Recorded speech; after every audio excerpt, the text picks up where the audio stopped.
தமிழ்நாடு அரசு வழக்கறிஞர்களின் வாக்குறுதியை ஏற்று திமுக வழக்கை முடித்து வைத்தார் நீதிபதி இளந்திரையன். விவரங்களுடன் செய்தியாளர் ஆனந்த் இணைப்பில் இருக்கிறார். வணக்கம் ஆனந்த், விவரங்கள் என்ன பகிரலாம்? வணக்கம்.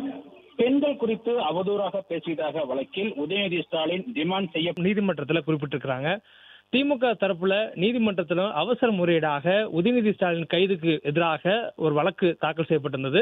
அந்த மனு மீதான விசாரணையை இன்று தினம் நீதிபதிகள் விசாரணைக்கு எடுத்துக்கொண்டு நடத்தப்பட்டதுல முக்கியமான கேள்விகளை எழுப்பியிருந்தாங்க. குறிப்பாக உதயநிதி கைதுக்கு எதிராக அந்த தொடுக்கப்பட்ட மனு விசாரணைக்கு எடுத்துக் கொள்ளப்பட்ட போது அந்த சென்னை உயர்நீதிமன்றத்தில் பல்வேறு கேள்விகள் தாவேக அரசு நோக்கி முன்வைக்கப்பட்டிருந்தது. குறிப்பாக இந்த கைது எதற்காக செய்யப்பட்டது உள்ளிட்ட கேள்விகளை கேட்டு வழக்கினுடைய விவரங்களை அறிந்து கொண்ட நீதிபதிகள் காவல் நிலைய ஜாமீனில் உதயநிதியை விடுவிக்க வேண்டும் என்று உத்தரவு பிறப்பித்ததாக சொல்லப்படுகிறது. அதனை ஏற்று காவல் நிலைய ஜாமீனில் விசாரணைக்காகத்தான் அழைத்து சென்றிருக்கிறோம், காவல் நிலைய ஜாமீனிலேயே இன்று அவரை விடுவித்து விடுவோம் என்று கைது செய்திருக்கக்கூடிய காவல்துறையினர் சொல்லியிருப்பதாகவும் கூறப்படுகிறது. உதயநிதியை ரிமாண்ட் செய்து சிறையில் அடைக்கும் எண்ணம் எங்களுக்கு இல்லை என அரசு தரப்பு வழக்கறிஞரும் குறிப்பிட்டிருக்கிறார்கள். மேலும் இன்றைக்குள் விசாரணையை முடித்து இன்றே உதயநிதியை விடுவிக்க வேண்டும் என சென்னை உயர்நீதிமன்றம் உத்தரவு கொடுத்து அந்த மனுவை விசாரணைக்கு எடுத்து முடித்து வைத்திருக்கிறார்கள். தமிழ்நாடு அரசு வழக்கறிஞர் வாக்குறுதியை ஏற்று திமுக வழக்கை முடித்து வைத்ததாகவும் நீதிபதி இளந்திரையன் குறிப்பிட்டிருக்கிறார்.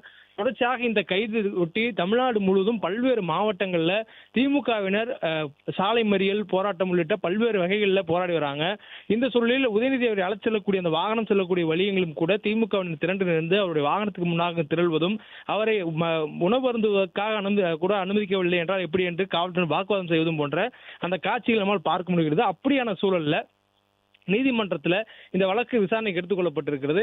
எடுத்துக்கொள்ளப்பட்டு மட்டுமில்லாம அதுல ஒரு ரெமிடி கொடுத்து வழக்கையும் நீதிமன்றம் முடித்து வச்சிருக்கிறாங்க. காலையிலிருந்தே தாவேக அரசுடைய இந்த காவல்துறை கைது என்பது ஒரு அரசியல் பழிவாங்கும் நடவடிக்கை என்று திமுக கடுமையான குற்றச்சாட்டுகளை முன்வைத்து வந்தாங்க. மேலும் சட்டப்பூர்வமான நடவடிக்கைக்கு ஒத்துழைப்பு கொடுங்க, காவல்துறை விசாரணைக்காக அழைத்து செல்வதற்கு வழிவிட வேண்டும், கைதுக்கு ஒத்துழைப்பு கொடுக்க வேண்டும் என காவல்துறையும் உதயநிதியுடைய இல்லத்துல பேச்சுவார்த்தை நடத்தினாங்க.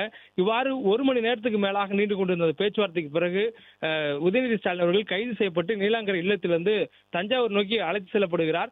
அப்படியான சூழல்ல நீதிமன்றத்திற்கு முன்பாக திமுக சார்பில் ஒரு மனு தாக்கல் செய்யப்பட்டுள்ளது. பிளே ஸ்டோர் மற்றும் ஆப் ஸ்டோரில் இருந்து பாலிமர் செயலியை QR கோடு மூலம் பதிவிறக்கம் செய்யுங்கள். செய்திகளை உடனுக்குடன் பெறுங்கள்.